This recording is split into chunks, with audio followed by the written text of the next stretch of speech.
Not my fault. You know, this is the weekend, as I mentioned in the prayer earlier, where we commemorate. It's not really a celebration, but it's a commemoration of 20 years since the attack on the World Trade Center and the Pentagon, and of course the Flight 93 down in Shanksville. And if you're lived long enough, like me, and many of you probably have, you can remember what you were doing when you first heard the news and what happened in the events of that day. And I'm not going to recount all of what I know, but I can tell you this much. The next day or the 2 days later, I was down at the Pentagon and it was still burning. And you don't realize just how much destruction was involved in that attack. But I can tell you this, they've now surveyed, there's a whole generation of young people that have come up who aren't either barely 20 years old or just a little more, and they've asked them how is it that they think history should portray these attacks that happened on 9/11. And I thought it was an interesting response to those that didn't actually live through them.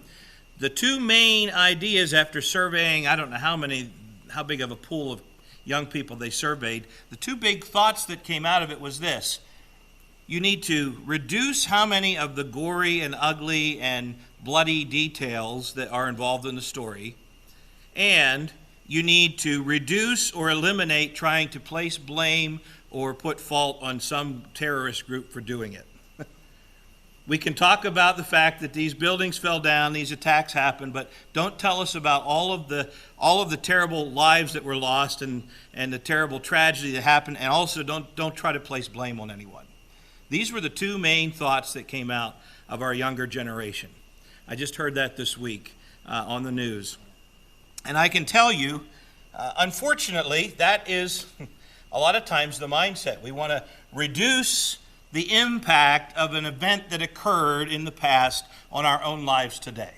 If we can reduce talking about all of the ugly details and who was to blame for it, we can therefore sanitize it in such a way that we don't have to feel those emotions. We don't have to relive what people went through and what the tragedy really was all about.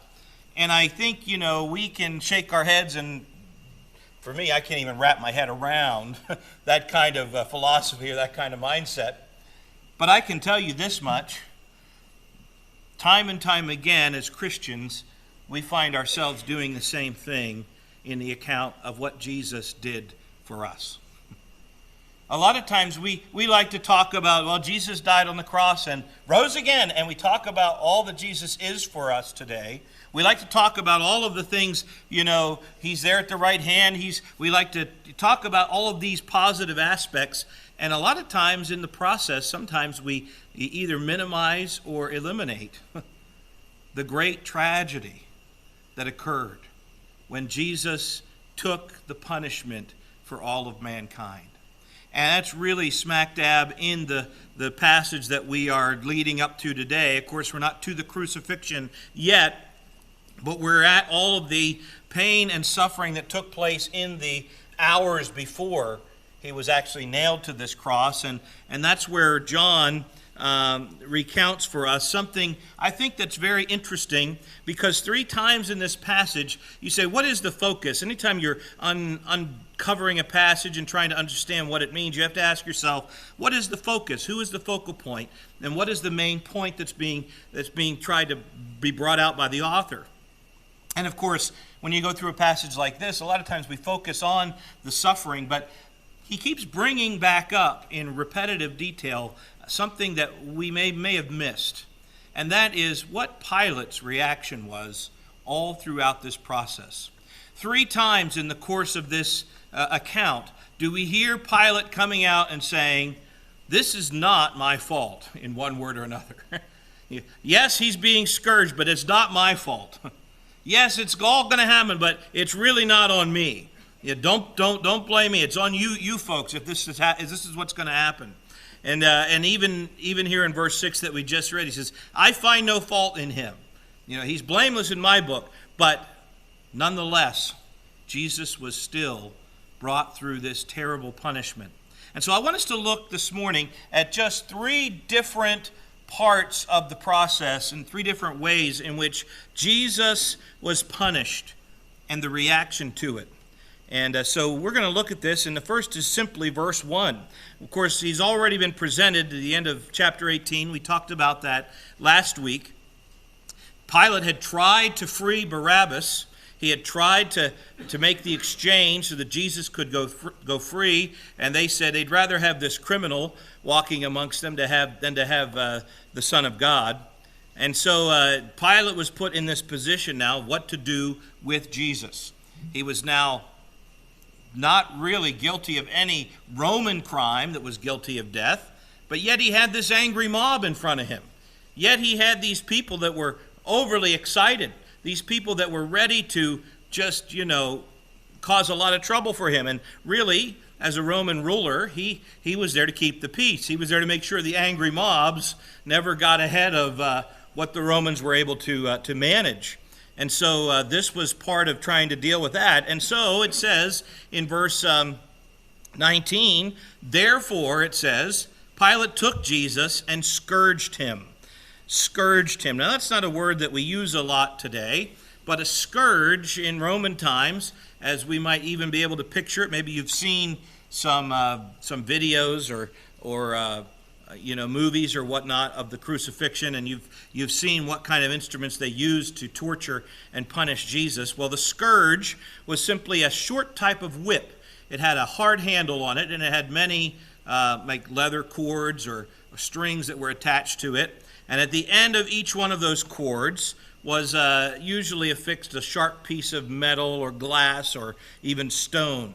And so every time they would hit someone with this, it got many impacts at once, and they often dug into the flesh, and it was a very effective weapon of torture. It was something that really caused a lot of pain all at once in a very traumatic way. And oftentimes, the Roman prisoners who were scourged oftentimes wouldn't even make it through the scourging. They would die from their wounds there. And you think about this, even in that day and age, if you have a back that's been scourged, full of all of these deep, penetrating wounds with all of the blood and all of the lack of knowledge about what infections took place, think about how many of these people who maybe were scourged and they died from an infection, within the days and weeks to follow. And that would have been another more painful way to die down the road. This is what the scourge did. And so Pilate says he took this scourge, and whether he did it himself or the soldiers, really, it tells us more accounts in the other Gospels. The soldiers took these scourges, and they gave him these lashes. And with each lash, it was something that would inflict great pain and great punishment. And it would be a great display for Pilate before the people to show, I'm taking your accusation seriously. This man is being very heavily punished, and he isn't being inflicted some great amount of pain. And this is something I'm doing because I'm here to meet the demands of the Jews. But realize at the same time, even as at the end of chapter 18 and throughout 19, Pilate says time and time again, he doesn't want to be culpable for putting Jesus to death. And so one of the reasons he's scourging him is because this is a graphic way to display a punishment without being culpable for the death of Jesus directly. And so he did this really to meet the demands of the Jews. But yet we think about this, we know probably in the course of that day, the Jews were happy to see this happening, this angry mob. And maybe Pilate was feeling like he had gotten off. He's going to be able to get off with just scourging Jesus. But did you ever think about the fact that every time Jesus was scourged, why he was scourged, really? Isaiah 53 tells us. Isaiah 53 verses 4 and 5 tells us this. Surely he hath borne our griefs and carried our sorrows. Yet we did esteem him stricken, smitten of God, and afflicted. Now here's the key. but he was wounded for our transgressions. He was bruised for our iniquities. The chastisement of our peace was upon him, and with his stripes we are healed. You see, clear back in the book of Isaiah, the prophets knew Jesus would go through those many stripes that would be inflicted on him at the scourge. Many stripes across his back, so much pain, so much trauma, so much graphic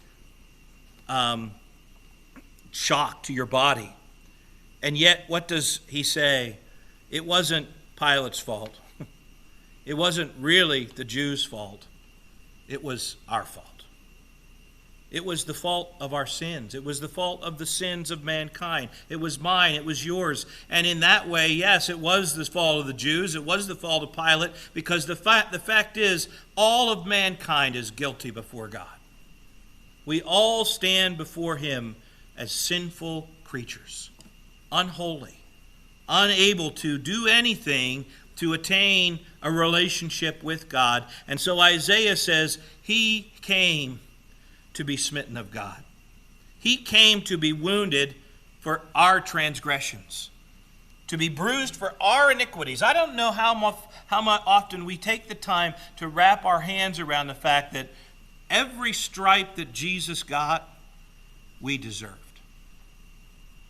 Every bit of pain that he experienced on that day was pain that we deserved because of our sin. And you know, I think that really tells you the great depths of understanding of how God sees sin. Because the fact is, sometimes we have this light view of it, don't we? Well, I sinned, and I prayed, and I asked God to forgive me, and I'm okay now. And we have this sense that, well, maybe sin's not so bad. I could just, God will just write me another pass. Every time I go to sin, I'll claim 1 John 1:9, which is, by the way, a true verse that's full of God's grace, right? The Bible says if we confess our sins, he is faithful and just to forgive us our sins. Do you know how God can be faithful and just to forgive us of a sin that we deserve that kind of punishment for? Because Jesus took it for us. Every stripe that he had was a stripe that was meant to heal us. Every wound that he was inflicted was for a transgression that we committed. He says, the chastisement of our peace, every bit of chastisement that Jesus took, he took so that we might have peace with God. A peace that we could never have before. A relationship that we could never attain. When we begin to think about the events that took place that day and the scourging that took place, the great graphic trauma that Jesus Christ endured, when we really get down to it, that was for us. Our salvation, which we claim and we enjoy and we like to spread the news, the reason God's grace is so great is because Jesus' pain was so great. That's the only reason we can talk about God's grace today. God's grace came at a great price. So Jesus, it says, was scourged. But then let's look at verses 2 through 6. It says, the soldiers platted a crown of thorns. They put it on his head. They put on him a purple robe. They said, "Hail, King of the Jews!" And they smote him with their hands. Pilate therefore went forth again and said unto them, "Behold, I bring him forth to you, that ye may know that I find no fault in him." I'm washing my hands of this. Here Pilate again saying the same. And then it says in verse 5, then came Jesus forth. Can you imagine what he looked like at this point? Then came Jesus forth, wearing the crown of thorns and the purple robe. And Pilate saith unto him, "Behold the man."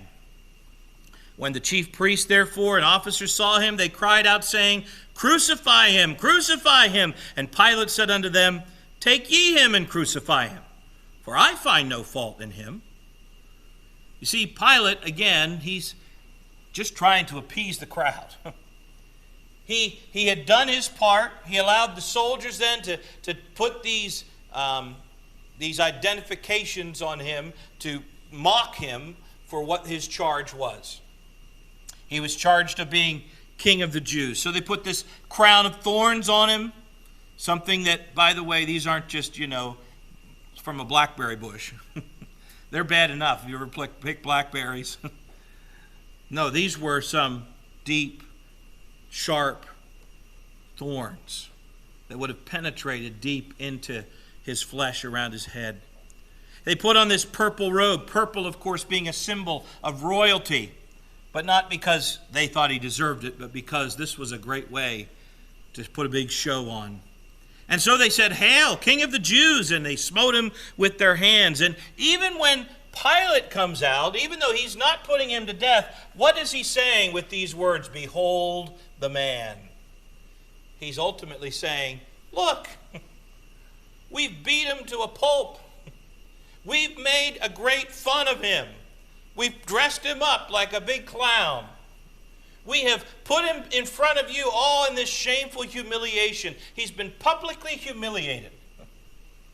We have made a great mockery of this man. You folks should be satisfied with what we've done. You should thank me for how I've treated this guy that you didn't want to release. This is what was all implied in what Pilate was saying. Behold the man. Take a good look. See what I've done for him. And then they cry out, no, it's not enough. They begin to cry, crucify him, crucify him. And then Pilate says, but I don't see any fault in him. I'm not going to let myself be culpable for killing this man. But he was culpable for mocking Jesus, for publicly humiliating him. You know, there's an old saying which I think needs to go away someday, because I think that as bad as the scourging and as much pain, physical pain, was inflicted upon Jesus, the greater pain came when he went through this public mockery. The old saying is, sticks and stones may break my bones, right? But words will never hurt me. Words penetrate. Humiliation sinks in. And it's something that, you know what, you heal from your pain, you feel it for a bit, and then you move on. You might have scars left, but the fact is, those words that someone said to you in mockery, they sit in your soul, don't they? They're things that regurgitate. They're things that you just continue to dwell on. They're things that continue to cause pain, not just when they're said, but for the days and weeks to come. Words hurt. Mockery hurts. Jesus was not just inflicted pain on the outside. He was inflicted pain on the inside as well. He was mocked. Isaiah 53 tells us that this was to be expected. Isaiah 53:3 says he is despised and rejected of men, a man of sorrows, acquainted with grief. And we hid, as it were, our faces from him. He was despised, and we esteemed him not. This is exactly what Jesus was enduring during these moments of mockery. But yet Pilate says, well, it's not my fault. It's all these people. They're the ones that wanted this. And I did it for them, but they're still not satisfied. And of course, the Jews weren't satisfied either. They weren't happy enough that this was all that Jesus had gone through. No, they began to cry out, crucify him, crucify him. And yet the fact is, the stripes that he bore were the stripes that healed us. But I wonder how many times this other verse applies to us from Isaiah as well, in terms of how we treat Jesus in our own walk with him. He's despised and rejected of men. How many times have we rejected what Jesus has for us? How many times have we added to his sorrows by our actions, by who we are? You know, we claim to be Christians, we claim to be followers of the Lord, and then the next thing you know, we're found with a group of friends who don't care much about the Lord. Maybe they want to take the Lord's name in vain, and we laugh at that joke, or we even chime in ourselves from time to time. You know, one of the greatest mockeries in today's society that we just let go by are the simple words of who he is. It's simply the same thing that the soldiers said. What did they say? Hail, King of the Jews, right? Do you know what they're saying? Jesus Christ. Do you know what Jesus Christ means? Jesus the Messiah. Jesus the chosen one. Jesus the King. The King of Kings. How many times do you hear those words? Just those words in our society today. Jesus Christ. You see, culture today continues to mock Jesus. He's not their king.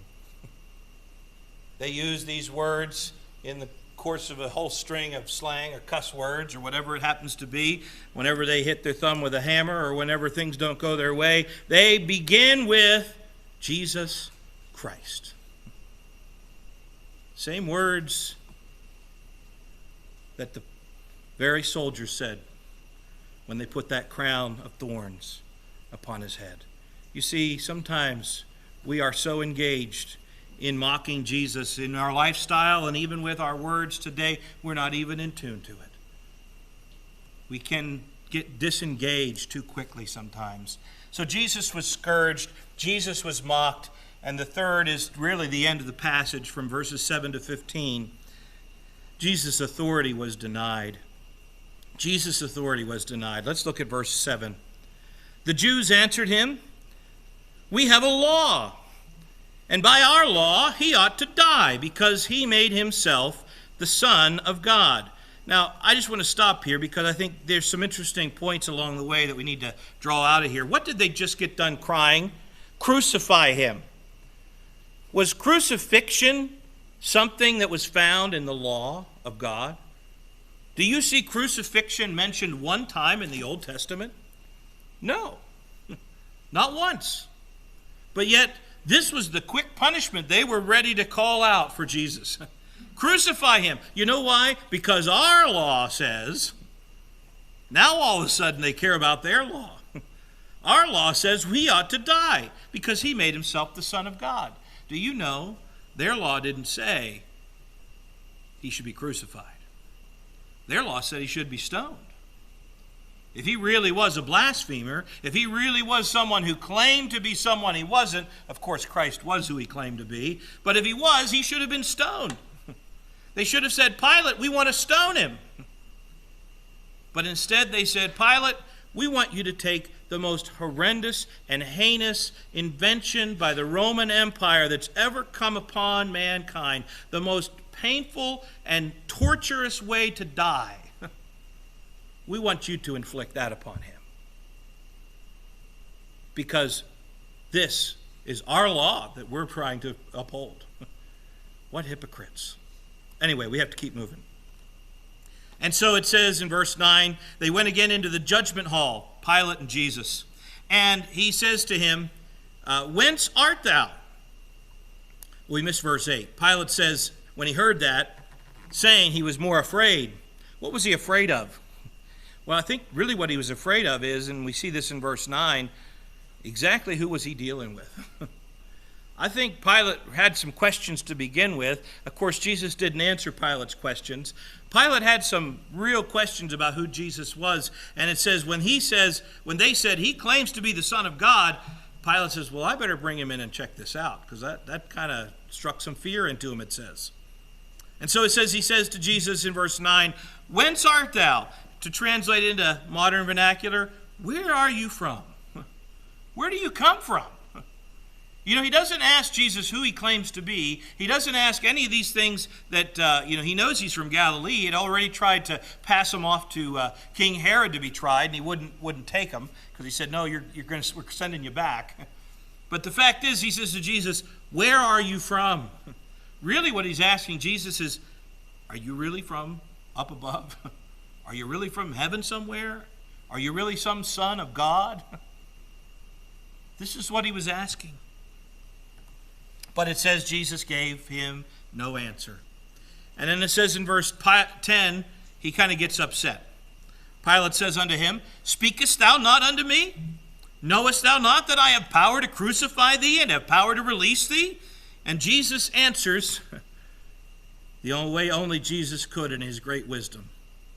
Thou couldst have no power at all against me, except it were given thee from above. Therefore, he that delivered me unto thee hath the greater sin. Jesus says to Pilate, you think you have power? You only have the power that I give you. This is essentially what Jesus is saying to him. And it says in verse 12, obviously he rattled him. It says, from thenceforth, Pilate sought to release him. Pilate realized something was going on here. It rattled him even further. But it says in verse 12, the Jews cried out, saying, If thou let this man go, thou art not Caesar's friend. Whosoever maketh himself a king speaketh against Caesar.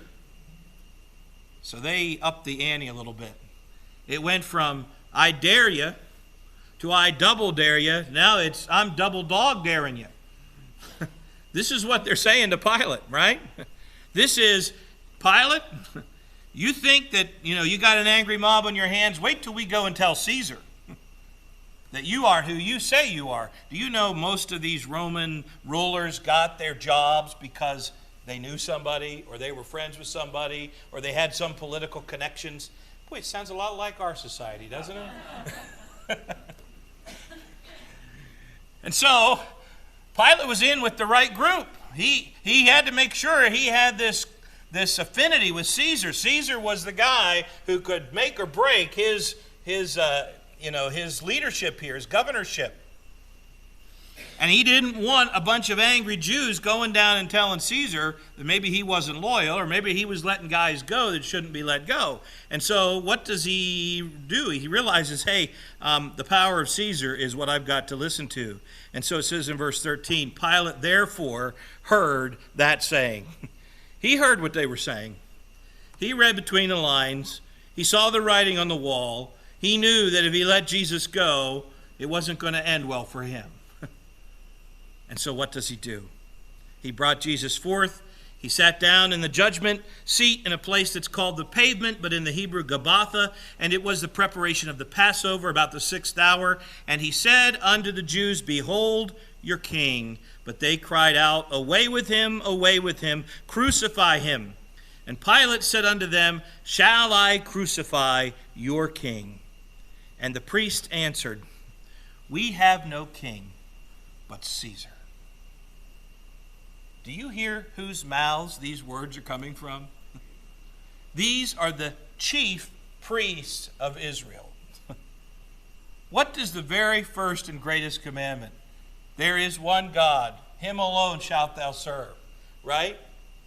We all know that to be true. This was the Shema. This was every Jewish boy from day one would hear this day in and day out. The Shema was the great proclamation to try to teach them the very first commandment. Thou shalt have no other gods before thee. There is one God. He is the only God. You cannot worship any other God. I mean, it's very clear all through the Old Testament. There's one God. And what are these very chief priests saying?